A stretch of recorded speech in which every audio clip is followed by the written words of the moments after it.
Hi YouTube. We're back with the ASW-28 by Volantex. Brian Phillips here. I think this is part 17 of the video series. But we're going to start putting this stuff together. Incidentally, this is my 1001st video. That is ridiculous, I know. Because as you guys also know, many of my videos are a half an hour long. Or slightly longer. Or sometimes a lot longer. That's way too much of my life. Anyway, here's the thing. We're about ready to start putting this thing together, and that's really exciting. We're down to a very low piece count at this point. Remember I told you we took this thing out? Well, we're not going to probably use it. That's a splitter wire for the ailerons and flaps. We've already labeled these in a previous video. So just peel those off real quick, because we're going to have to feed those through the holes now. Then we got these labeled here also for the ailerons. There's nothing magical about these particular plugs. In fact, we're probably going to use different ones. We get ready to hook these up permanently.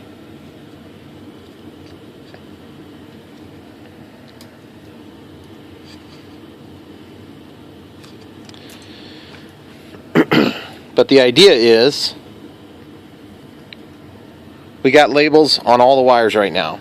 But it's not going to stay that way because we need them to plug in here, right?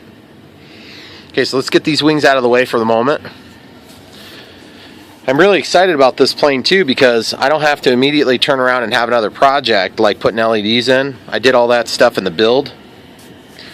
There's a couple little loose ends that we'll have to deal with after we're done with the maiden, like trimming these down. But that's such a minor thing. And then there'll be stuff we haven't thought of yet.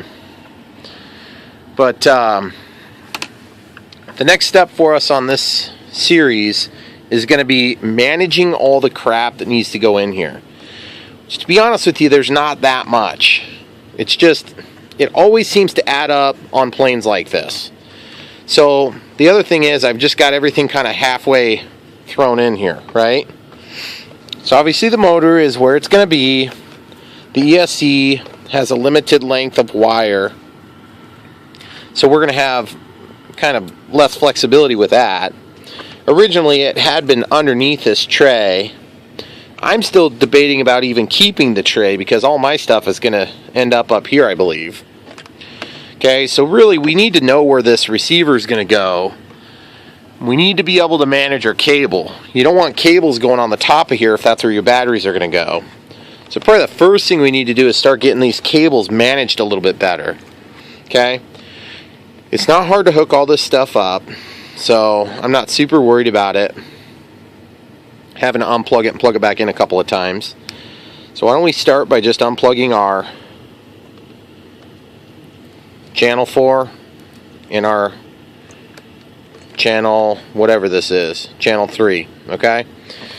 But before we do that, why don't we go ahead and we'll just make some labels up as we go to make life easy on ourselves here.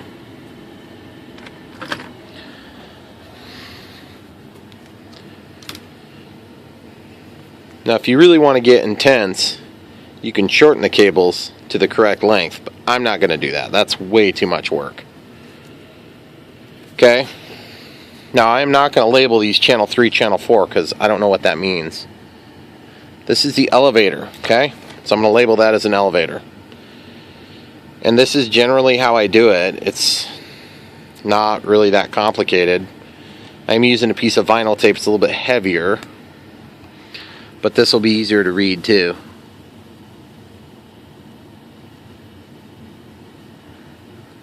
Elevator. Okay? And I'm going to label both sides just like that.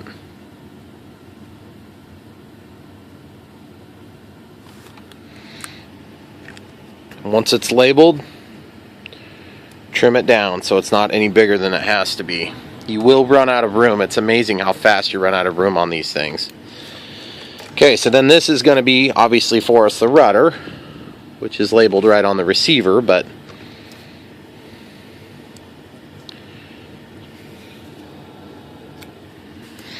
Guys, I appreciate you watching this series if you've followed through.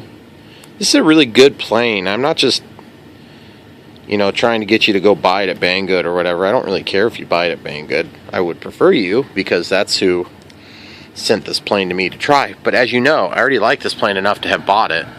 I just bought it again because it's going to be awesome. And when I say bought it, I mean somebody sent it to me for free. This is a really good plane. Oh no, actually I'm sorry, I said that wrong. I did buy it again. I had it sitting right here, and the guy sent me this, so I just sold mine to my buddy. So technically it's my third one. It's a very good plane. It was heartbreaking when I crashed it the first time, and then the second time. And then it was less heartbreaking, but still really annoying, when Esteban crashed his into a tree. We have kind of a hilarious video of that. It's called V for Victory Flight. And you might have to check it out if you haven't seen it yet. It's on this playlist, but it's not my plane. It was Esteban's. Esteban is a differently skilled pilot than me. He tries, but just not near as much as I do. Anyway, so it leads to many shenanigans. The funny thing is, he's working on a Hangar 9 Spitfire right now. I'm hoping he doesn't watch this video, because I've got 1,000 of them up. Over 1,000 now. He doesn't watch all of them, even though he's my buddy and he's cameos in my video for me. For goodness sakes, guys. Chinese labels, they stick where you don't want them, and they don't stick where you do want them. Alright, so now we can go ahead and slide those up underneath for extra excitement, okay? So, trick of the day. Get yourself a pair of these things. They are of great help. Huge help. Okay, so what I'm going to do first, I'm actually thinking about how I want to do this. It's a lot harder than you would think to get these back and forth, but I'm going to still do it anyway. So what I want to do is I want to do this with the least amount of effort possible. And I'm trying to remember how the heck I did it the last time.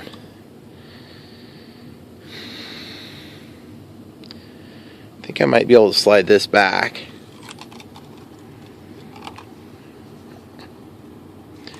And then grab it and pull it back through. See these holes that I enlarged? That will help a little bit. Whoops. See? I'll be able to get in there. And that's why you use the bent ones all the time. The straight ones I almost never use when it comes to the forceps.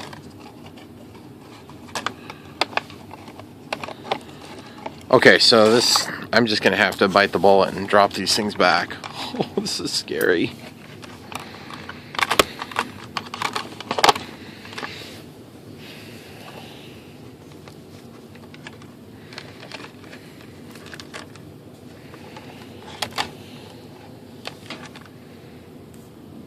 Okay, I've decided I'm going to be a smart feller instead of a fart smeller and tape these together, because I don't want to do this twice. Okay. And once we're done taping it together, then we can tape it to another piece of wire or something of the sort. And at least then we'll only have to do this once. Okay? Hypothetically. Not sure why I picked this exact particular wire. I think it was mostly because I'm a glutton for punishment. Hence the 1,000 videos. So I'm going to make a hook. That hook's going to go around the back piece of the wood, and then I'll grab it and pull it forward. Okay, hypothetically, guys. Okay, I see it wiggling around in there. Okay. Oh, come on now. Oh, come on now. Yes! Yes! Yes! Yes! Got it. Okay, so now I got to think for a second. Motor wires come over on this side, so I'm going to try to chase these over here on this side. Okay? Yes! It's funny, the stupidest little details in these builds are the ones that just suck time, like succubuses that they are. The succubi that they are.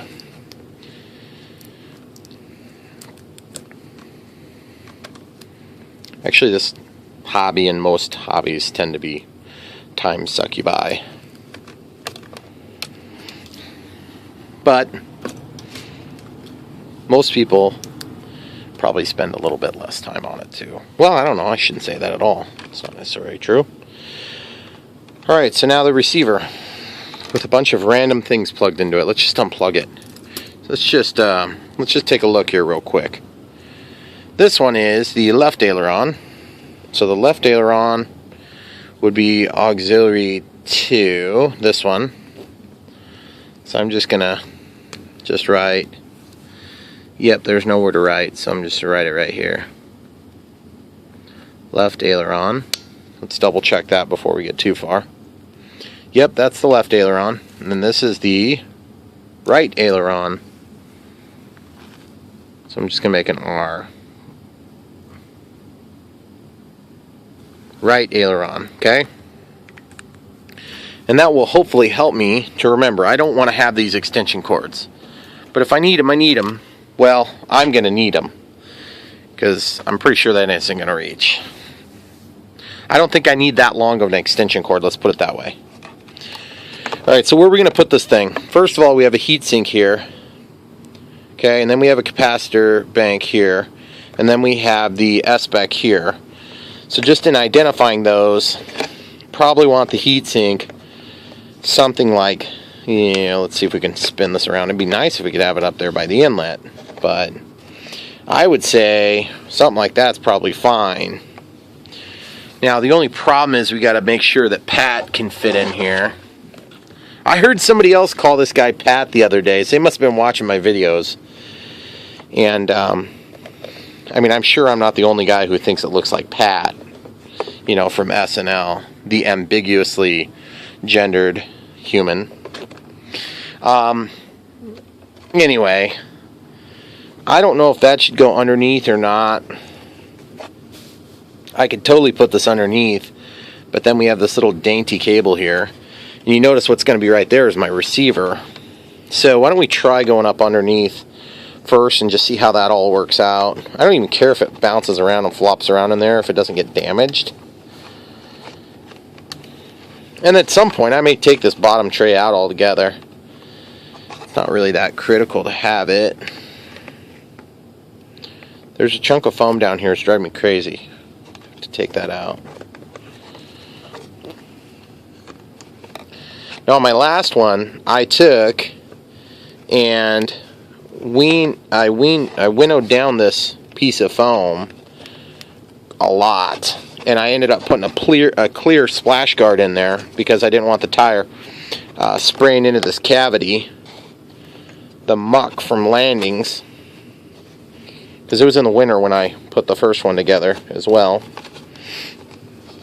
Okay, so now that we've got that pulled up, need to go ahead and get the signal wire and BC output pulled through as well.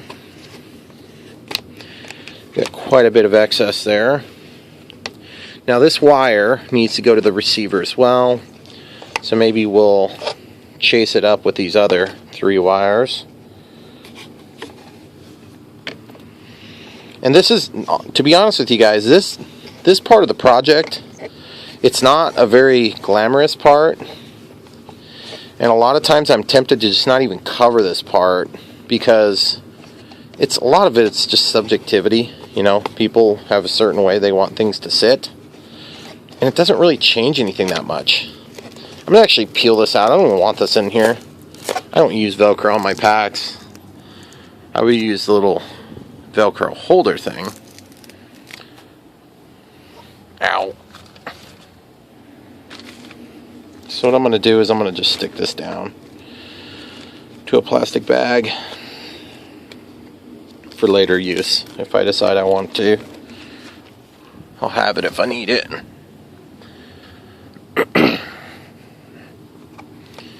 Okay, so now I can see everything a little bit better. Just being that Velcro's out of the way. I do want to secure this part down so that the cables don't have a chance to get up into the motor, the bell housing of the motor. That would be bad. It would cause more than likely a catastrophic failure of some sort. So I'm just going to try to rearrange these wires so that they're not all tangled up on themselves.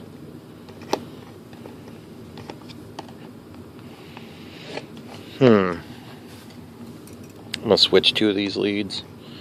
I'm not going to switch 2 of them. I don't know why I said it that way. I'm going to disconnect one of these and then reconnect it so that it's not tangled.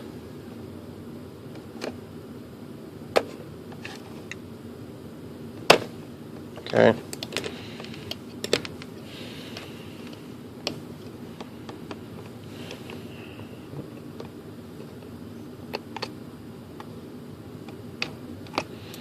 Okay, so now that we got that untangled, sort of, now I can reattach that.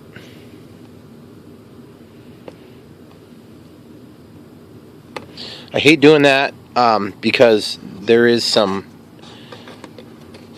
marring to the finish that happens. And I'm talking about the finish of the heat shrink, guys. So it'd be cool if I could find these forceps with like a flat instead of texturized finish there. Okay, so that's going to go under here. And this seems like a huge, giant waste of time until you're all done and things like lay down neatly. And they will stay out of your way a lot better that way. You'll be less likely to have a complete failure over some stupid detail that you didn't think of. Okay, so those wires now can be more or less secured at my leisure wherever I want to. So I think I'm going to probably go ahead and tape them up to the side here just because I can. It'll get one thing fixed, which is nice to have one thing done. Now I've got all this different types of tape. This type of tape is probably what I'll use predominantly. It's a fiber reinforced tape. I get this stuff at Hobby King. It's pretty good stuff. And it's extremely sticky. And about the worst part of it is finding when you let it drop down on itself. Okay, so I almost always try to make a tail for myself. And what I mean by that is just folding over the tip in case I do need to remove this wire later. Give yourself ample extra on either side so that it actually holds the thing down. Okay, let's just push that down. Alright, cool. The only thing I don't like about that tail I just made for myself is it ended up right next to this inlet. I don't think it's going to vibrate, but if it does, we'll just move it to a different spot. Alright, so we got that situated in a reasonably good spot, I believe. Now I need to get this wire to come out where I actually want it to come out, not right in the center. Because these leads, these are going to go like that when we're ready to actually place this in here on a semi-permanent fashion. Now you see this wire, this splitter wire is for my flaps, okay? I said we weren't going to use this, and we aren't going to use it unless we need it. And I think we might need it, because once we get this up under here, then that could be enough to reach out. And each time we're done plugging them in, we'll just tuck them inside where it's loose, okay? But at this point, we kind of need to get these bars in here. We've got to do it at some point. We're going to do it now, okay? Now, just in remembering, I got to double check. I think the longer one goes in the front.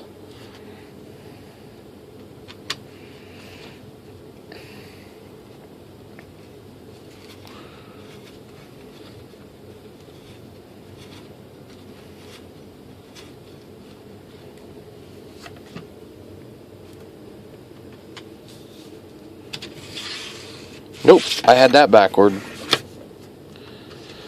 So the longer one goes in the center, and the shorter one goes up front.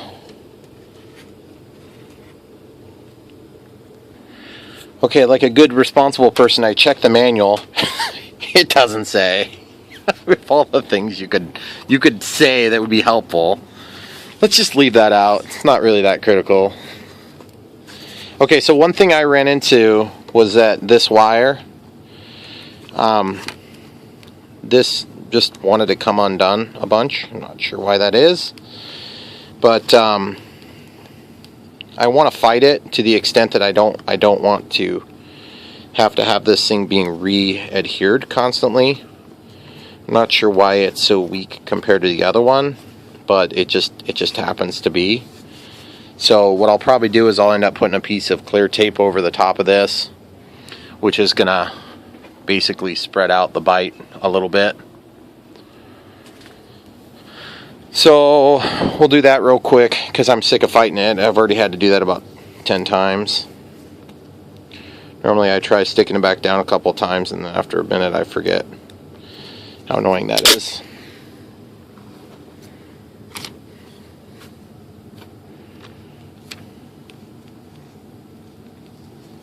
Okay, notice I'm overlapping over my flaps. Not a big deal, because I'm going to cut it out.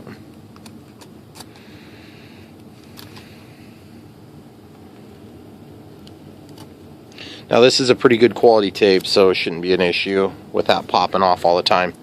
But a lot of times it's got less to do with the tape and more to do with the mold release. It's on this foam. Okay, so this is the extension cord that I had before for my flap. So the other one's the aileron. So as far as I'm concerned, I'm not sure how long I need yet. So we're going to have to just kind of grin and bear it, feed that stuff in. Oh, it's so cool. We're getting ready to stick this stuff together. You see that, guys? How nice that goes in there when it's huge like that? That's super nice. But don't you worry, it's not near as easy once you get those rods in there. So, in fact, speaking of, let's go ahead and put the rods in the frame. Now, one thing about this plane you'll notice is that the rods are hollow, and they're pretty strong. But you got to keep in mind that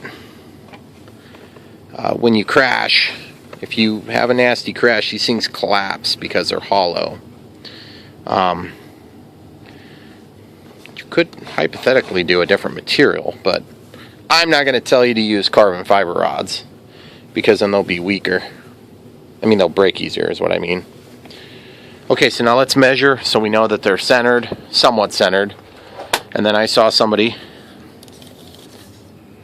using a zip tie to hold those in. That was a good idea. I'm going to copy 9 1/8. Just shy. So we'll go until it's about 9. Now this is important right now because, okay, just over a 9, just under 9. So there's 9 inches of penetration into the wing and 9 inches of penetration. Good. And then this one, I'm going to go for 5 inches of penetration to the wing and 4.5. So we're going to go to 4 3/4. And then we're going to go to, okay, there we go. That's pretty close. Good enough. Alright, so now you have options here. You can glue these things in, you can zip tie them in, whatever it is you want to do. Somebody did a big zip tie on there, and I was thinking that's a nice idea. The only thing I don't like about it is the fact that it's a big zip tie. I'm going to see how hard it is to get these in here, and I'm going to zip tie them on either side so they can't slip, because I don't want the zip tie in the middle. It's already hard enough to get wires around stuff. And yes, these are going to be 2 or 4 zip ties rather in this case. But they're going to be smaller zip ties and they're not going to be in the middle. So, let's try it and see how it works, guys.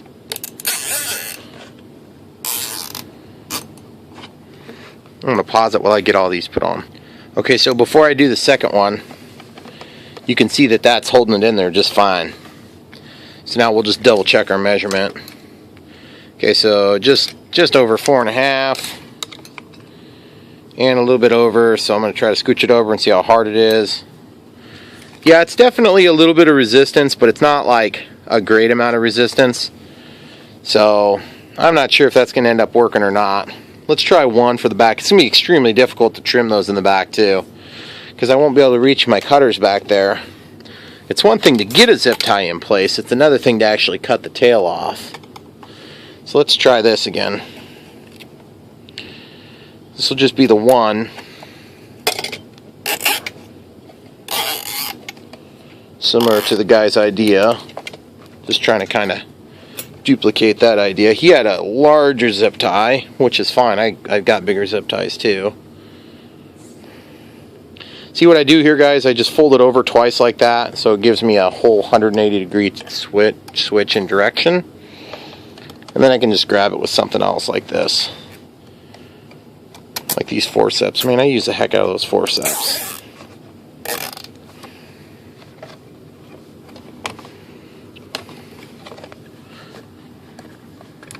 Okay, so we got that pretty tight. Yeah, that's holding it pretty decent now. I wish I could get a little bit more purchase on that zip tie though, because it's just far enough to where you'll get it cut at a steep enough angle to where it'll slice your hand up while you're trying to grab a wire. But that's all right. Bring it on, people. There's a trick for that, and that's to heat up a hot knife and you can melt it. But anyway, that'll hold them in there good enough. You can also put some tape on there, just make it thicker so it doesn't slide through so easy. Alright, so wing. This is the trick of the day, the next one.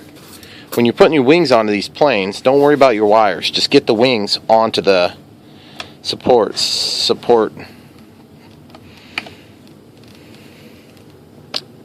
rods. Get them onto your rods. Okay. Don't stick it all the way in though. Stick it partially in, okay? I am going to grab these extension cords just in case we need them. It gets harder and harder to work on these things because it seems like they take up so much room. Okay, so here we go.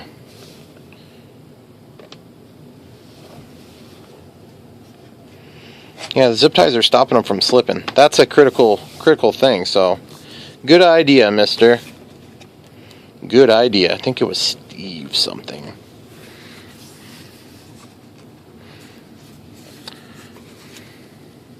And these will wear down to the extent where it's not so hard to do this. Okay, so now you can see what I'm talking about is once you have those in like that, then you can connect your wires while they're just kind of balancing. So that would be the next step, is to try to connect your wires. So, but for me, I'm not 100% sure that's going to be my next step. Let's see if I can get that in a little bit further. It is wanting to slip and slide a little bit at this point. Yep, that's one problem, is if they like to undo like that. Then it makes it difficult to tell which one's which. That was my bad, guys. Okay, so that's the right flap. And ultimately, I think I'm going to have this extension, this Y splitter is probably going to be sticking out. So I'm going to work on that now. One thing after another, guys. How do you eat an elephant? One video at a time. I mean, one bite at a time. I think that's what it is.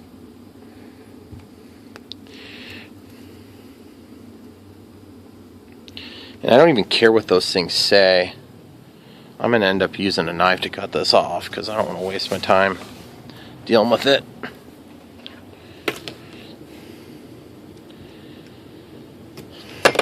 And obviously we're not going to be able to use Y cables because we have more channels than that needed. We have 3 total channels for the wing. So there'll be at least 2 extension cords and then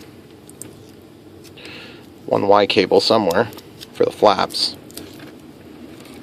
So what that means is that at some point I am going to have to switch out these extension cords to get the right length. This is channel 5. I don't really care what channel you think it's going to be, Volantex. It's not necessarily going to be the same on every radio system. So, but it is nice that they have that label. If it's right. I doubt it's right though. It's probably wrong. We'll figure it out though. So guys, we got a little bit more going here before we have this thing all the way together. And I'm about ready to run out of memory again. So why don't we just call this quits for now. It's so big I can barely get it in picture. Check the description. Get yourself one. It's awesome. You'll love it. You don't have to waste as much time as I did building it, but you might want to. Come back for more, guys. Don't forget to like and subscribe.